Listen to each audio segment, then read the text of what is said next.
All right, we're going to get started. Okay, first of all, we're going to look at the stock market calendar. Right now, we're at the end of probably the end of May here. We have 1 week until Memorial Day holiday, and a lot of people get busy and happy around that time. So we expect a good market then. But until then, we are in a market that is overbought. It has been overbought for quite a while, and it is at the top of our range, our trading range. We know from the earnings estimates for the S&P 500, they're not scheduled year over year. They're flat, and until those start, the earnings estimates start going up, I think the S&P is going to be trading in this trading range. We are at the absolute top of that trading range today. You can see this is what's known as prior resistance. Every time in the past year that we've hit that mark where we're at right now, 419 in the S&P, we basically bounce off of that and then go down again.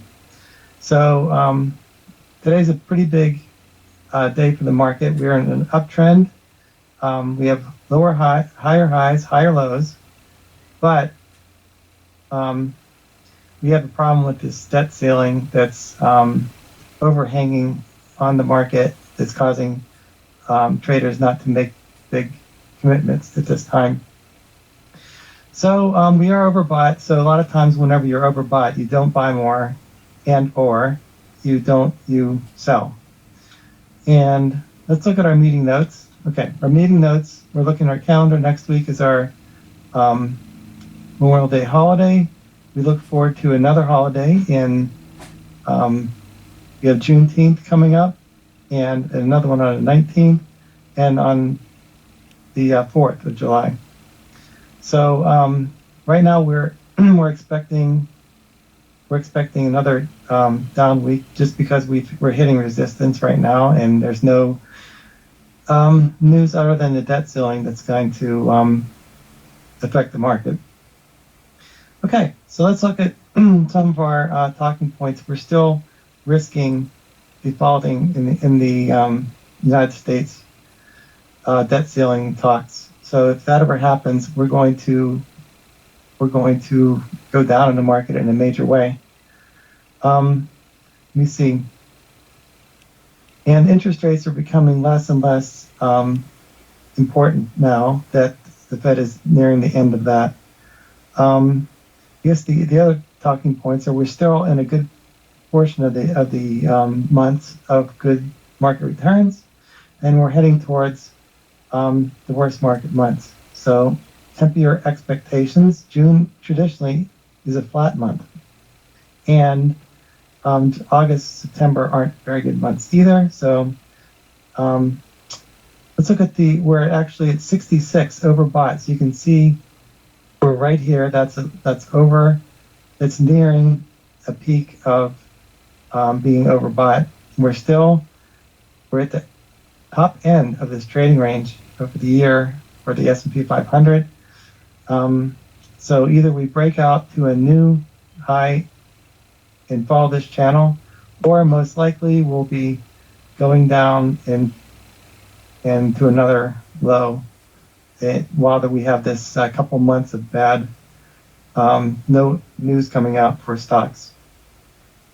So keeping that in mind, let's look at some of the more active things in the stock market right now. Let's look at the U.S. Treasury is basically bouncing around the same where it's been at for a while now. So it's becoming less and less important in the stock market. Now let's look at what's changed for good and bad. Recently, we've had some bad news in retail. We've had Home Depot warning of problems with in their earnings report, and so that brought down a lot of the retail stocks. I don't know who reported today. We'll find out in the individual stock section. But let's see, home construction, regional banking. Okay, so the banks are going down again today. So we have a very fragile regional bank environment. where the banks are continuing to sell off and go up and down 20% every day. So those regional banks are very risky. So I'm staying away from them. Let's look at this. So the financial stocks, the financial, retail, bank, home builders, these are all interest rate sensitive stocks. So usually whenever, let's see, the interest rates go up, those hurt the industries that are going down today. So that the 10 years going up, let's say that affects each of these sectors. Let's look at the ones that are going up the most, and that's the gold miners, gold. That's probably a direct correlation to the Treasury and the talks for the U.S. Debt ceiling that are failing recently. So if we fail to raise the debt ceiling, then we're going to have some major problems in the stock market. People will be gravitating towards gold and oil. These are all, if the dollar goes down, each of these sectors that are doing good today go up. So it looks like the market is really concerned about a default of the U.S. debt, and that's not going to be good. If we look at the S&P 500, and we plan out what will happen if the U.S.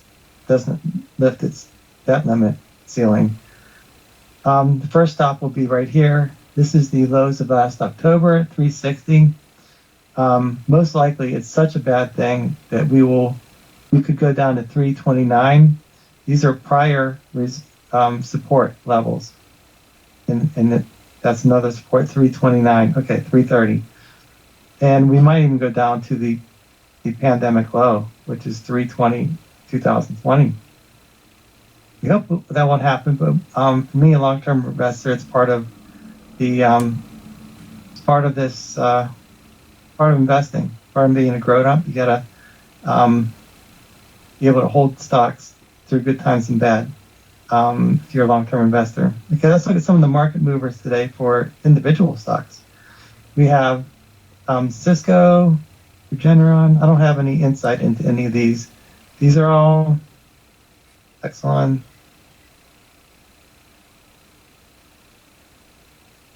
I don't see any relation to any of these stocks. Let's look at the ones that are going down. So we have tech, we have healthcare, we have cybersecurity, another tech, Adobe, Tesla. So we have a lot of tech going up today.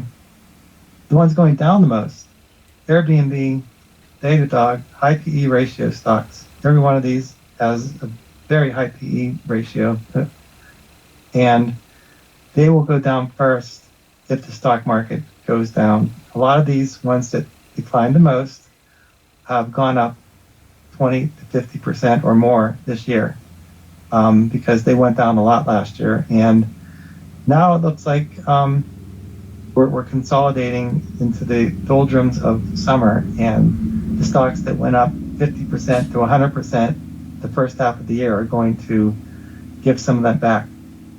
Let's look at Dow. We have some very conservative stocks. Each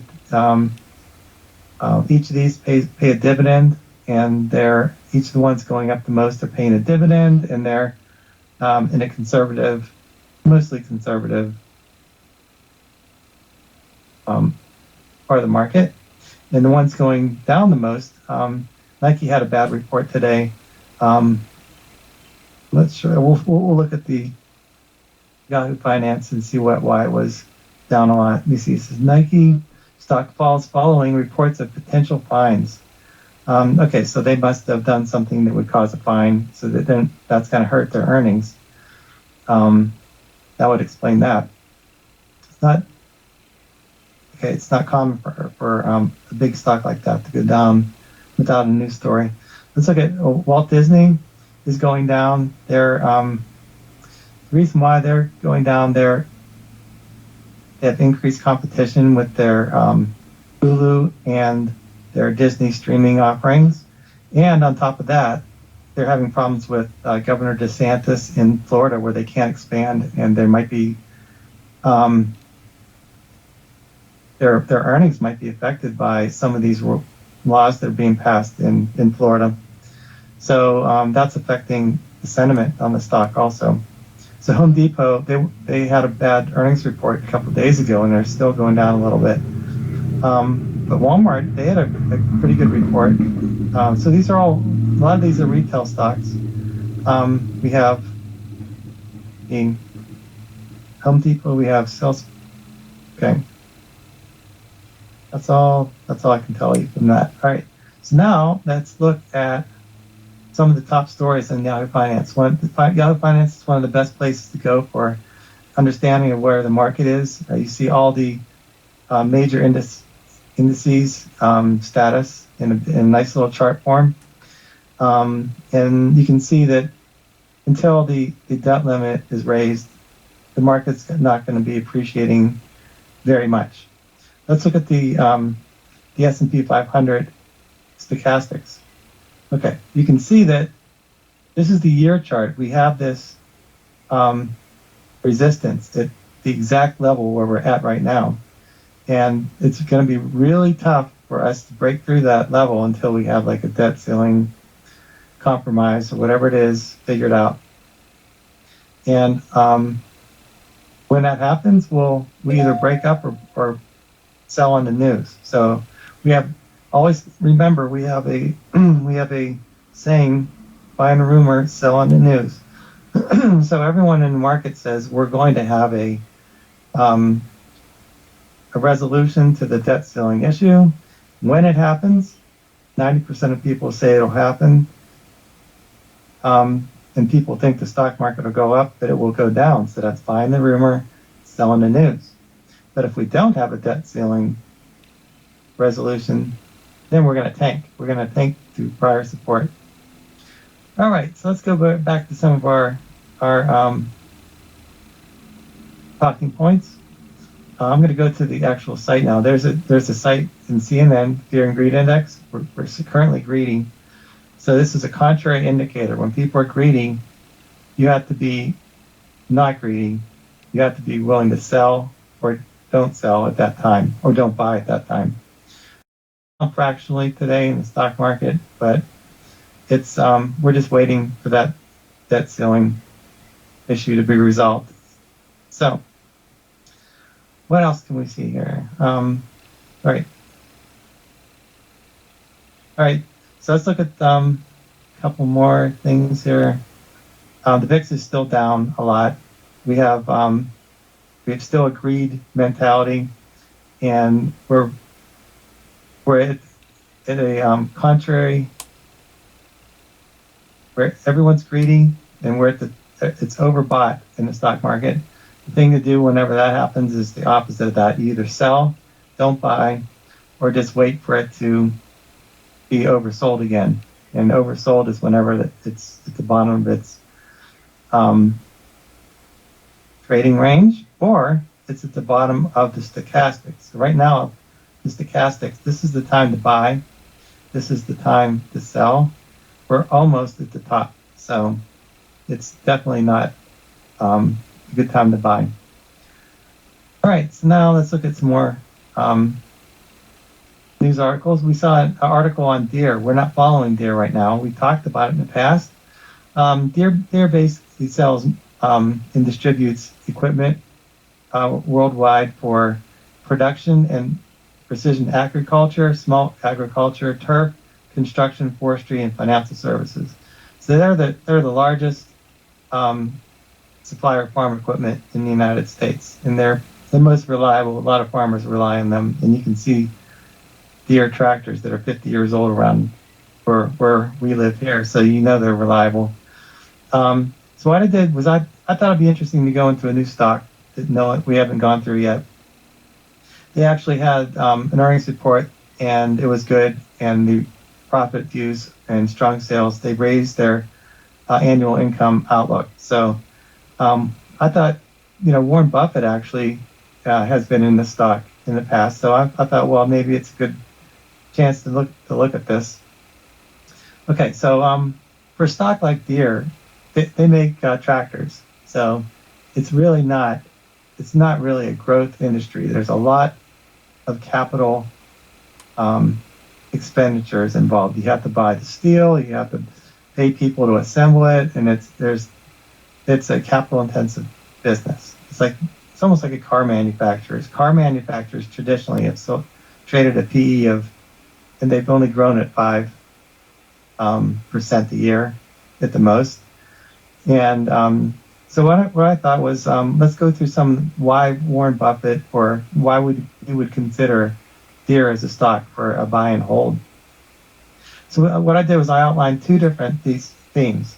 One is a short-term investment theme, reason to buy it, and the long-term, some of the reasons why we might buy it and hold it forever. Near-term thesis, there's a war in Ukraine that decreases global output of grain. So there's a lack of supply of grain in the world right now. So farmers around the world will have to increase production. The other near-term investment thesis is climate change is causing crop yield issues. So farmers may have to plant more and do more planting in order to yield the same amount. The other things are commodity prices are at an all-time high. So farmers in the United States will be increasing their purchases of farm equipment. And 33% of their sales are foreign. So the weak dollar helps overseas sales. So that's an added tailwind to their profits. In the long-term thesis, these are all short-term in current environment, and they might not. These situations may or may not exist in the near future. Long-term thesis, it's a high-quality name. It's one of the highest respected names in the farm industry, and the dollar is in a long-term decline, and the debt ceiling and the way that we keep spending, that affects the dollar and the value of the dollar. So we're continuing to go down, and when the dollar goes down, the prices of commodities go up. So the higher commodity prices are, the more that the farmers are incentivized to plant more crops and buy more machines. Okay, so as global population increases, so does the demand for more food around the world. So another long-term reason to buy this is Berkshire Hathaway. They bought some of Deere, and let me see. So it's always nice to have one of the best investors in the world looking at or buying a stock that you're interested in. Okay, we're going to look at some of Deere's stats. Number one, we like to look at the stats in red. One is the forward PE is 12. The PEG ratio is about 1.14, so it's, according to Yahoo Finance, about 14 times overvalued, 14% overvalued. The profit margins are decent at 14. Our limit is around 10 that we're looking for. Return on equity is 41, and our minimum is 13, so it's a lot better than that. One thing I noticed is their long-term debt, their total debt is 55, and if you net the total cash, that's around 53 billion. That's half of their market cap. So with rising interest rates, they're going to have to refinance that debt, and possibly that could eat into earnings. So you have to keep track of, you have to make sure to do a once over on the debt of a company to make sure that's not overwhelming. AT&T, Verizon, they have a lot of debt, and that's really affecting their profitability. They have a dividend of 1%. Okay, so that's not bad. That adds to our total return. So I also did a look at their annual earnings estimates, projections for the next couple of years. And they weren't that great. It's not that consistent. From last year to this year, we had the 25% growth. So if you divide the earnings for this year by the earnings of the next year, you get a pretty decent number. Now, that was affected a lot by the war. It was affected war in Ukraine. It was affected by a lot of farmers carrying. I think it's called you buy up a lot of equipment because you need it, and then the next year you don't, because maybe the war made farmers buy a lot of equipment. But now, you have it's called a pull forward.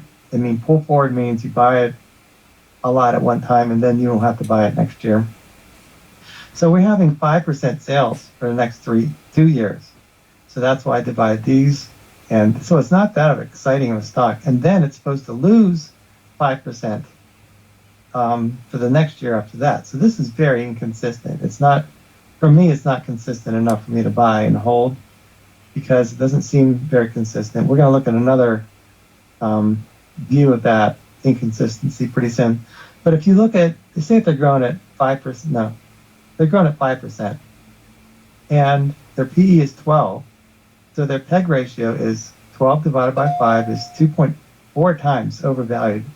And they have a 1% dividend. So the problem with investing now is they had a lot of demand, with the lack of exports from Ukraine. So that means the years following that aren't going to be as good. And the comparables, they say, won't be as good. Is there an end to the war in Ukraine? And would that reduce the number of units that they sell? So it's really not that compelling of a story for me. I like to have consistent growth over time. Let's look at one more chart that gives us some ideas. Bank of America, they said, this is Merrill Edge, I get this from. They say they're growing at 13%, and their PE is 13. So that means their fair value is, they're basically trading at fair value. One thing they mentioned in their recent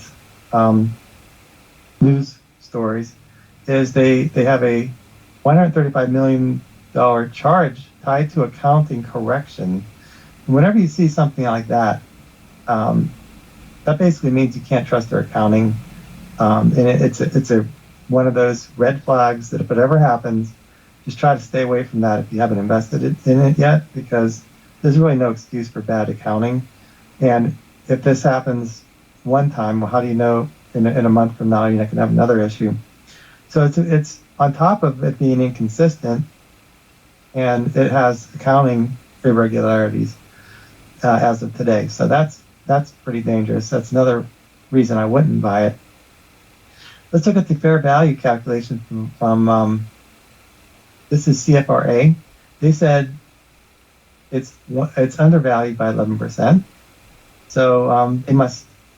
I'm not sure exactly how they figured that out, but what I did was I looked at CFRA's map out of the last 10 years of activity, and you can see that the free cash flow is all over the place. Some years it's positive, and some years, these years it's negative, 0, and now they're positive 16.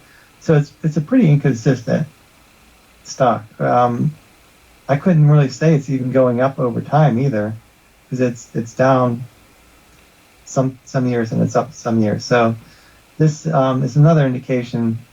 The earnings, you can see the 9, 8, 5, they're all over the place.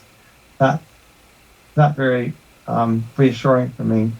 And the revenue, that seems like it started at 37, it was at 25, 35, the 53, I don't know. It just seems so inconsistent. I like to buy something and know that there's going to be a consistent growth rate over time.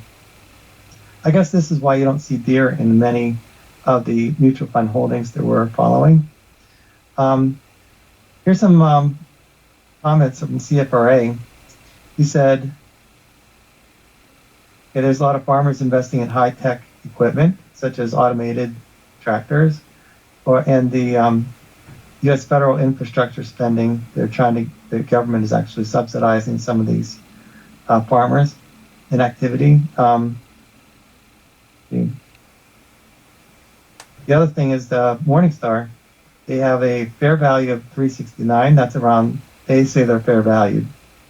So they see they're going to continue to be the leader in the industry and the highest quality and the most durable. So they have good quality, and they're probably going to have a steady demand over time.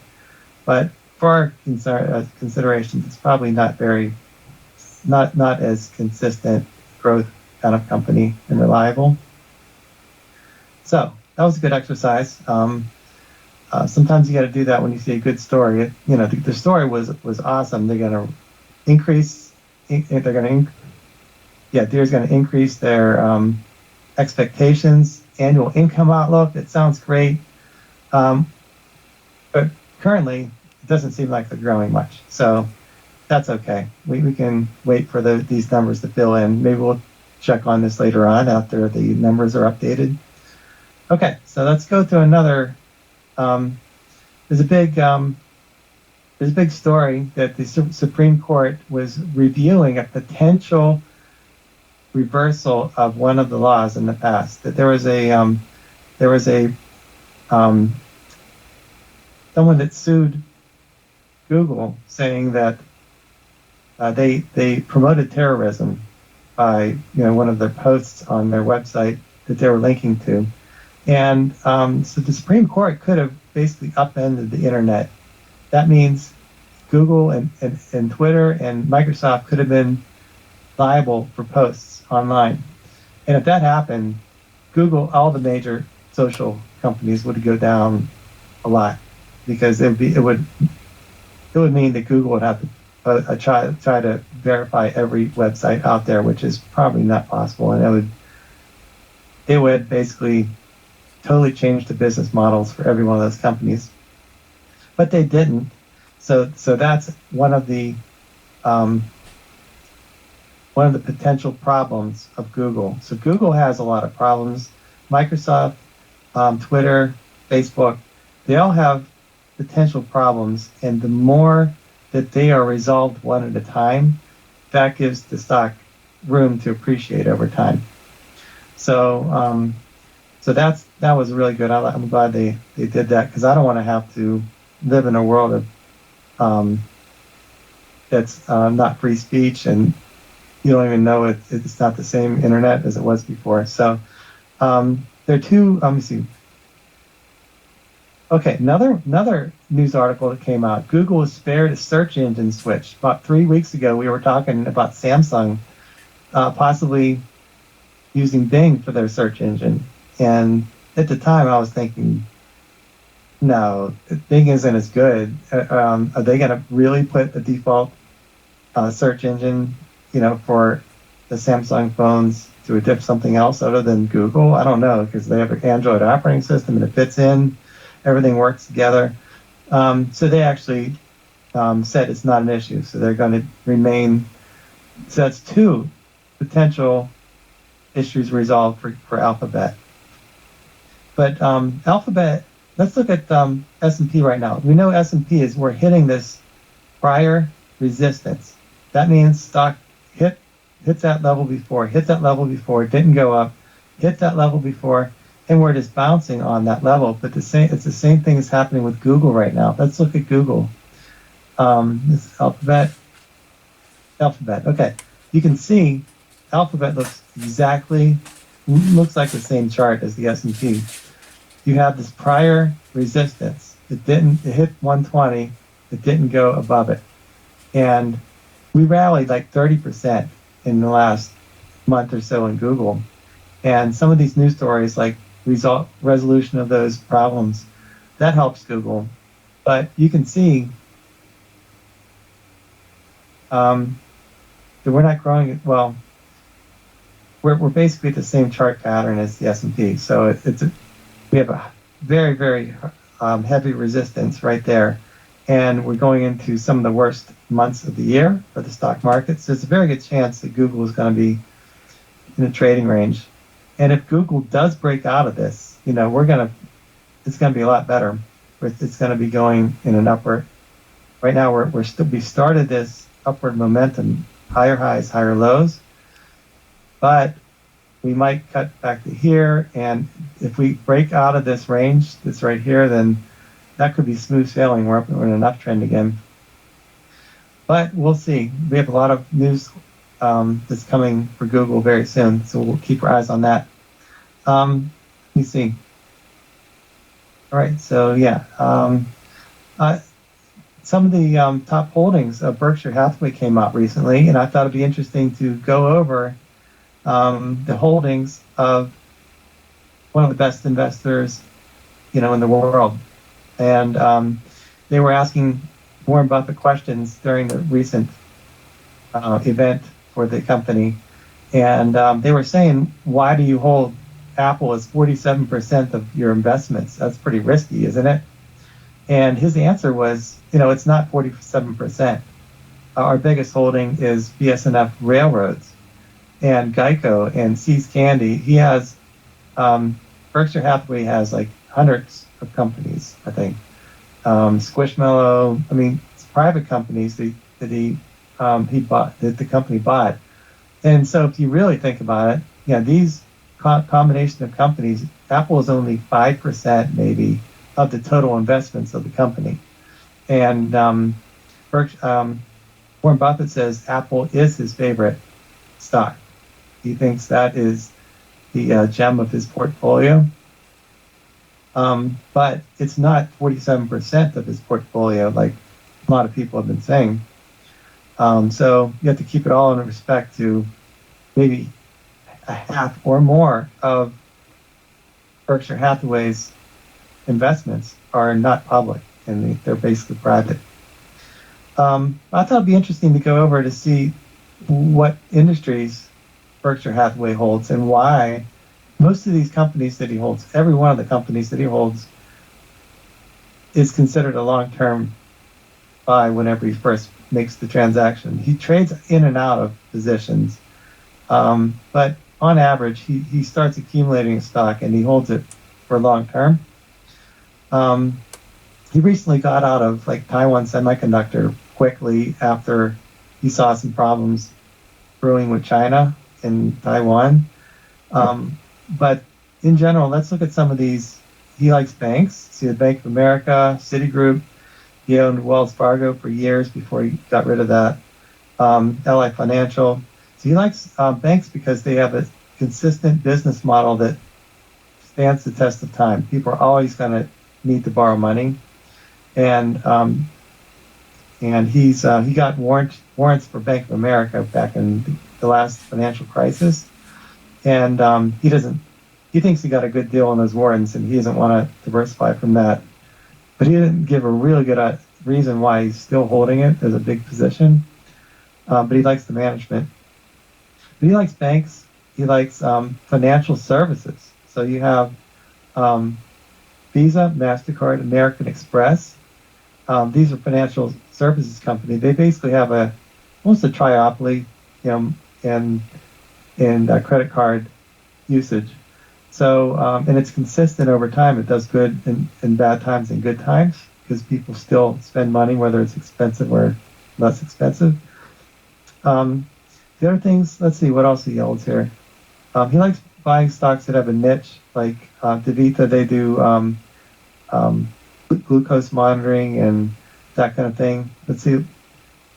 Very small. He has very small positions in IPOs of Snowflake and a couple other companies. And it's not necessarily Warren Buffett that's buying some of these companies. It could be some of his investment managers that he's working with. But Kroger is one of the stocks he bought before the pandemic, and that's an example of a stock that'll do good, over the consistent sales over time, and it would do good whenever there was a recession. And it's still high demand of food. You're gonna have to buy food to eat, and they're buying a lot of companies. He also likes cars, believe it or not. He likes GM, BYD. He has car dealerships. So I think it goes back to his love for cars when he was growing up. That's the only way I can explain that one. Because cars have a very low profitability usually. All right, any questions on? Hi, Joe. Hi. Why you Yeah. say that he like car? It's hard. I don't know. He didn't really say why he likes cars, but he owns GM. Let's look at for GM here. Um, he owns GM. He owns car dealerships. He took some car dealerships private. And what else? BYD is a battery maker for cars. And BYD is actually not purchased by him. It's purchased by his vice president. oh, okay, okay, that makes sense. But so I'm not sure why he's into that industry. It usually has a very low profit margin. You know, it doesn't have. It usually grows like at 5% a year at the most in the good times. BYD make a lot of money for first time. Aren't they a battery maker? They become car maker now. Oh, they're a car maker now. Okay. They So were the battery maker and then they expand to car makers. okay, that's interesting. But that's a different. This is actually a foreign company. You know, if we looked at this, if we looked at this statistics on this, they don't have the same accounting as we're used to in America. But they bought it at the initial values, initial state, and now it's really big. Yeah, that was probably one of his best investments. Yeah, and not his investment; it's his vice president investment. Oh, okay, all right. So he didn't actually. Yeah. Sorry. Yeah. So I think he does invest a little bit in IPOs. He doesn't. Warren Buffett doesn't really. He thinks the market for companies prior to IPO is a big scam. There's a lot of people trying to pull the wool over people's eyes, saying that we have these profits and we don't. And I don't know. He doesn't. He waits till a company has a consistent track record before he invests in it.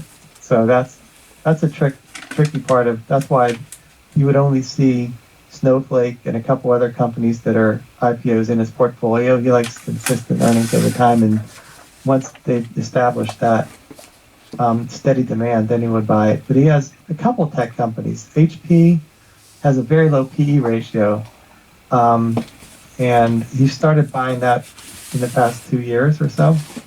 I think just in the past year. So, all right, I think it's interesting to go over his mindset. You know, Coca-Cola, you know, you have a steady demand over time for Coke, and then what Coca-Cola is doing is they're getting into different. They're acquiring products, like they're acquiring water drink and, you know, a different energy drink, and they're relabeling. They're keeping the label, but they have a distribution network. They can. That's how they're expanding and growing. And I guess water is a way to. Dasani is their water brand. So, and he also likes a lot of oil. So he has Chevron. He's recently famously been acquiring a lot of Occidental Petroleum, and he said he's not going to buy the whole company, but he's buying more and more. As of yesterday, he bought some more. So I guess oil. The good thing about oil is that they have very low PE ratios. He likes that, and it pays a dividend. And dividends. I guess I don't really know a whole lot about Occidental, but the dividends and reinvesting that into another stock, that's kind of a low PE ratio. So HP has a low PE ratio, and it's good to review that just to get inspired that he still holds all these stocks after, how many years? 50 years. He still owns Coca-Cola and Apple. So that was a good experience there. Now, let's look at, Joe, do you have any questions you want to go over? Anything you want to go over? Do you hold the Bonsai Hathaway share? I don't hold Berkshire Hathaway because if you look up Berkshire, it's really hard for me to understand that stock. Over half of the stock half of the investments in Berkshire Hathaway are not private.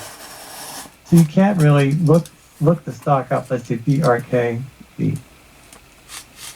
I guess look at the statistics. It's hard for me to. We're going to look at three things. We're going to look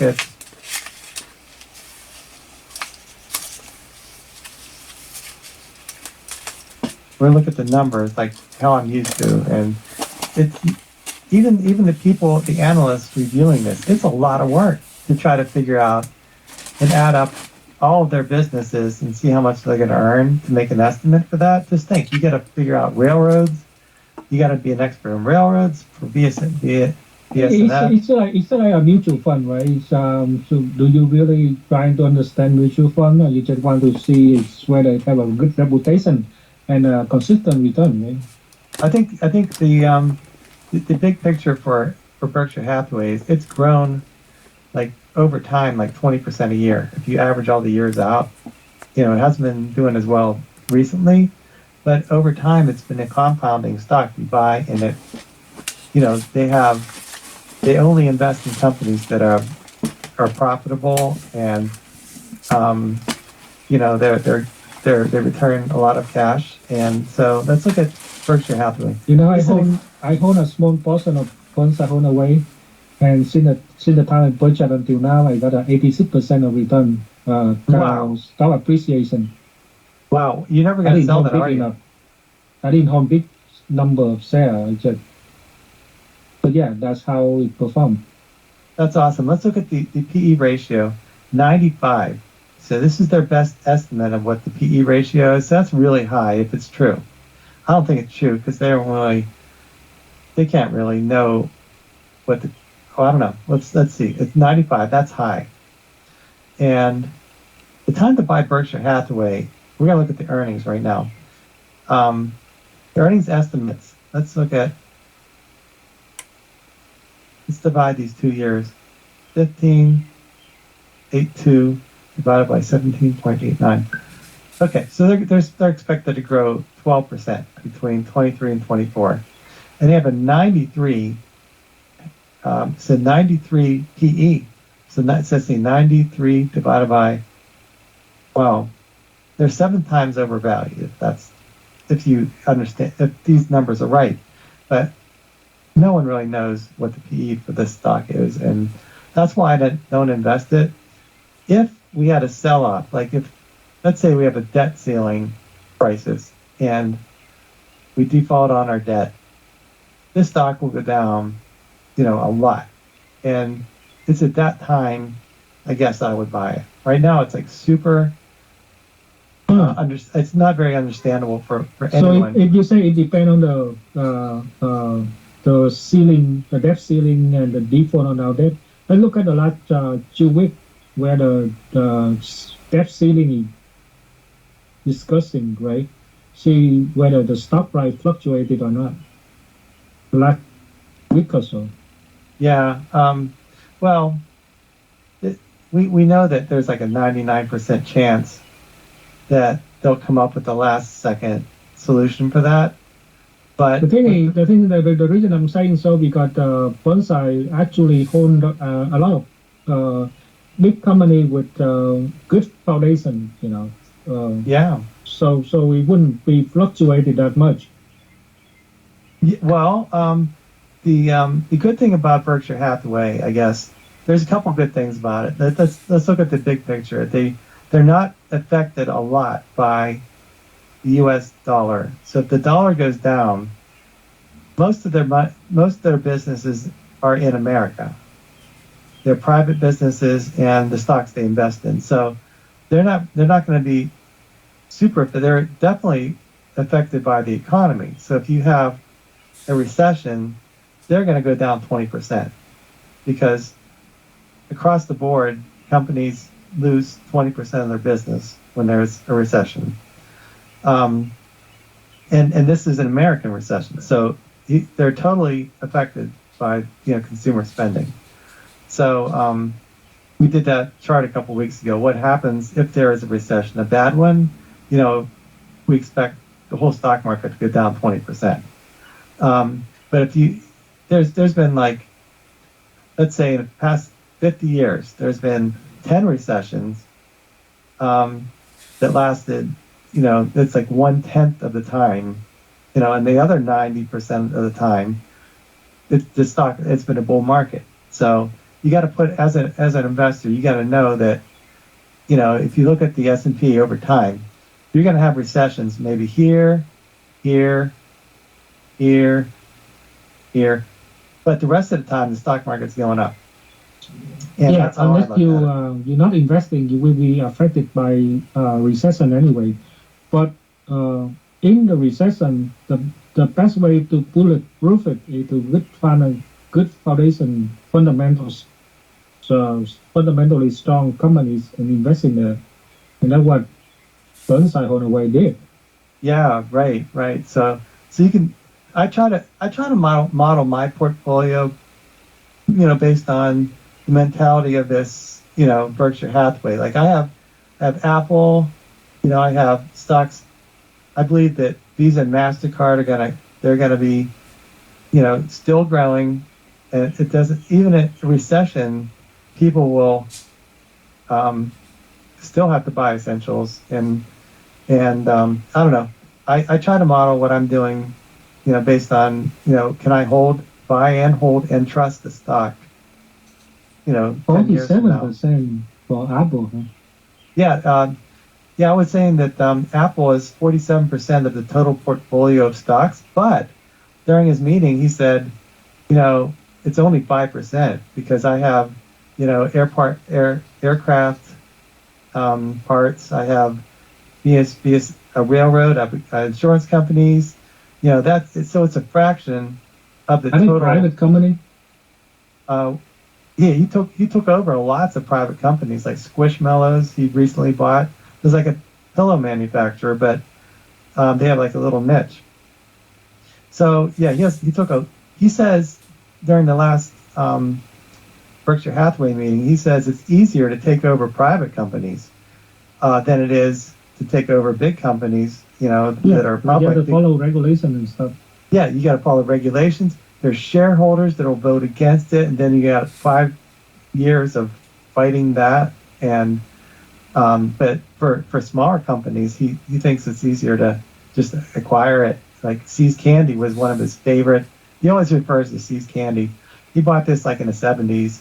It was a very small chocolate manufacturer, and but it's very profitable. So he basically expanded it, and from a very private company to something that's probably bigger than, as big as, maybe half as big as Hershey's. So anyway, so yeah, it's really hard for me to understand some of this, but I try to follow at least the principles that he's following, like the steady demand over time is his theme. So if you can buy a stock and not even look at the ticker going up and down, it's like buying a farm. You buy a farm, it's going to yield 20 bushels of grain a year, and some years it's lower and some years it's higher, but as long as the farm is still producing, you still want to hold it. You don't want to quote how much your farm is worth every 5 minutes. So That's exactly the reason why you need to buy Burnside Holloway share. oh yeah, yeah, you're right. No, I think it's just that PE of 95. It's so hard for me to really buy something that you can't check it over time. You know how I check things like, oh, let's look at the price to earnings ratio of that now compared to its growth rate, and that's like my formula.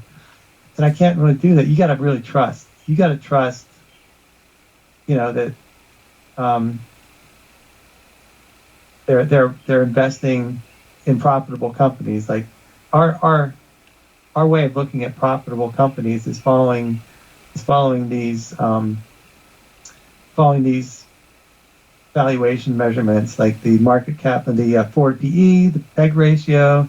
We can't even do that with Berkshire Hathaway. It doesn't really have all those. So it's consistently growing. I think Berkshire Hathaway is consistently growing. Let's look at its hold on.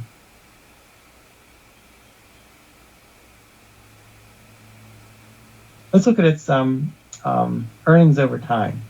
That we're trying to find. this right here. We looked at Deere earlier today, but I'm going to look at Berkshire Hathaway. I bet you it's very consistent. You know, the earnings and their profitability and their revenue. I bet you it's always going in a straight line. Oh, rats. Let's try it again.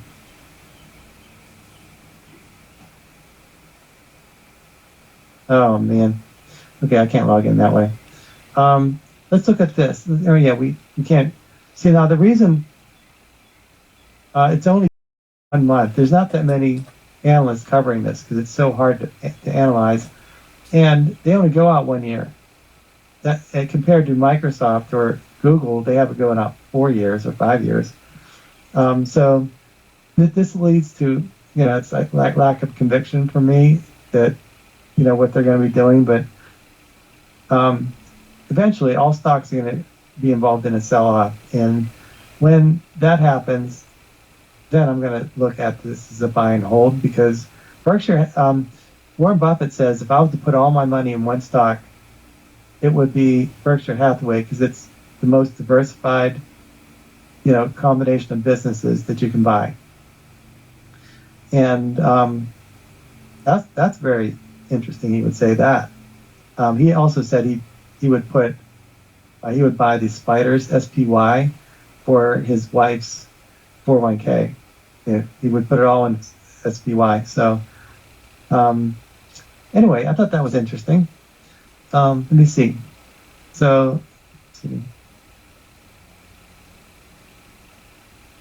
Okay, so we always have to think about crashes and surviving crashes. You don't want to get caught invested and then all of a sudden we have a stock market correction where it's down 10, 20, 30%. Last year I lost 30% in the stock market. I didn't lose, it was unrealized losses, but you have to be willing, when you believe in a company, you have to be willing for it to fluctuate in price. And the way to think of crashes, you got to first of all think, if it's crashing, does that affect your position in the 10-year time frame? Is it a temporary issue or is it, a long-term issue? And then you got to constantly track the fair value of the stocks that you own. And does this event actually affect that fair value? And you have to look at the PEG ratio of the stock. And you have to understand that the first stop for quality stocks is a PEG ratio of 1. So we saw Google go down to $84 a share, and it was trading basically at its fair value of 14 PE, and it was growing at 14. And the same thing with Tesla. It went down to a PEG ratio of 1 when it was at $100 a share, and Facebook did the same thing. It went down to a price to earnings of 15, and it was growing at 15%. So that's the first thing you look at, the PEG ratio. And if it goes below a PEG ratio of 1, like 0.5, it is undervalued. And when there are crashes of 10 to 20% in a short amount of time, there's usually recovery of 10 to 20%. Let's look at some of the crashes we've seen for the S&P. You can see the COVID crash. This is the financial meltdown, the financial crisis, the first one we had 10 years ago, 15 years ago. You can see that we had this, it had to be 40% drop down to the lows. And then within a couple months, we recovered most of those losses. The same thing had happened in COVID.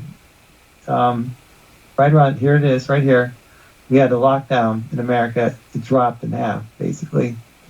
And it recovered within a couple months to where it was prior to it. So you can't get suckered out of your positions if you have a drop in 10 to 20%, because a lot of times it recovers. Now, if you sell during a sell-off, you have to know when to sell, when to get back in, and you have to replace that investment with something that's better than what you sold. And those are really, really hard decisions.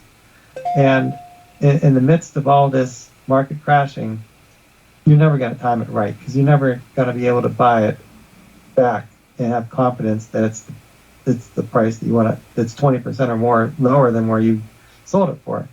So what Charlie Munger says is that volatility is the price you pay to be an adult investor. You have to be willing to just buy and hold a stock and pretty much ignore the fluctuations. So if you sell a stock, you got to pay capital gains on that. That's 20% a lot of times of your total profits.